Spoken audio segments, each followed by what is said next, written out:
It is said, from every beginning there rises a light that reaches straight to the heavens, and when two people who are destined to be together find each other, their streams of light flow together, and a single brighter light goes forth from their united being.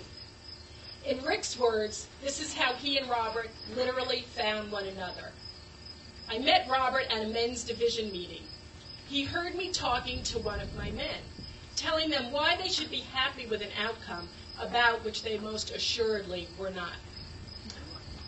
Robert came right up and began to argue in the most gentle but persistent way, which made me absolutely crazy, as I didn't have time to argue with two men, particularly one I didn't even know, and was making my cell job all the more difficult.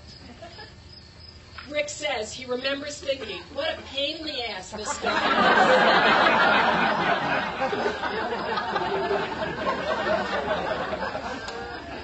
That said, he also remembers thinking he was striking looking. Robert expresses his take on that first meeting in these words. I thought Rick was a little stubborn about admitting any new ideas about something another man was talking about at the meeting. Somehow it progressed from that initial impression to a first date a few months later.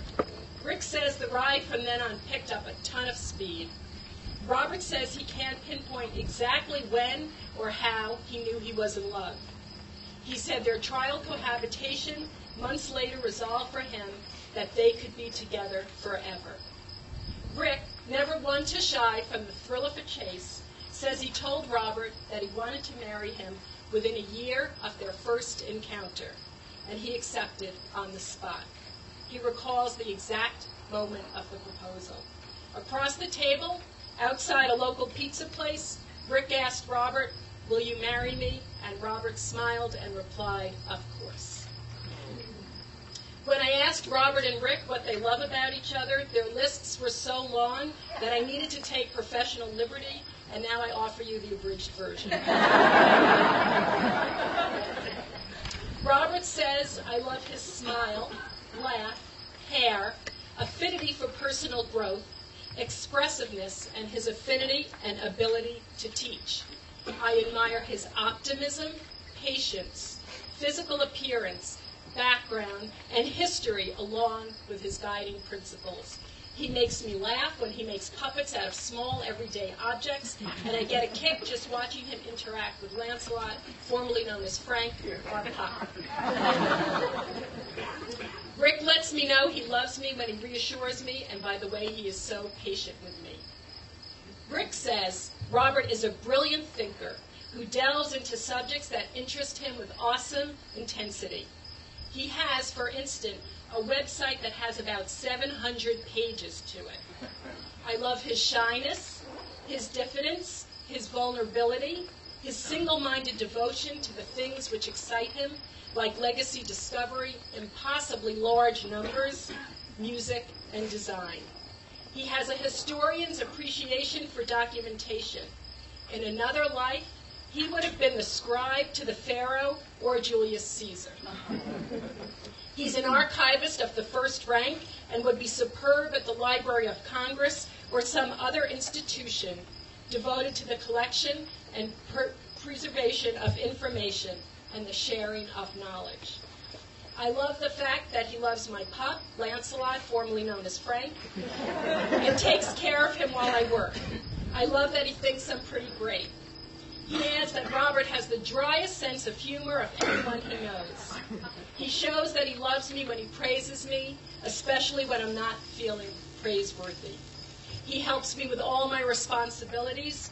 He chants with me, even if he hasn't adopted Buddhism as a religion. He's patient with me, and he's the most generous lover and caring partner. He even eats food I make that otherwise would make him nauseous. Robert's and Rick's love story shows how following one's inner heart and truth can lead to something unexpected and wonderful. A Buddhist newspaper reading marketing VP, die-hard Yankees and New York Rangers fan who loves trying new foods has 1,200 movies in his archives, is a lover of The Sopranos, I, Claudius, Harry Potter and the Deathly Hallows, and anything by Sondheim, Bernstein, Comden, and Green, falls for an artist, philosopher, archivist, theoretician, scientist, math whiz, designer, dramaturg, mentor, who counts Star Wars, the fourth one.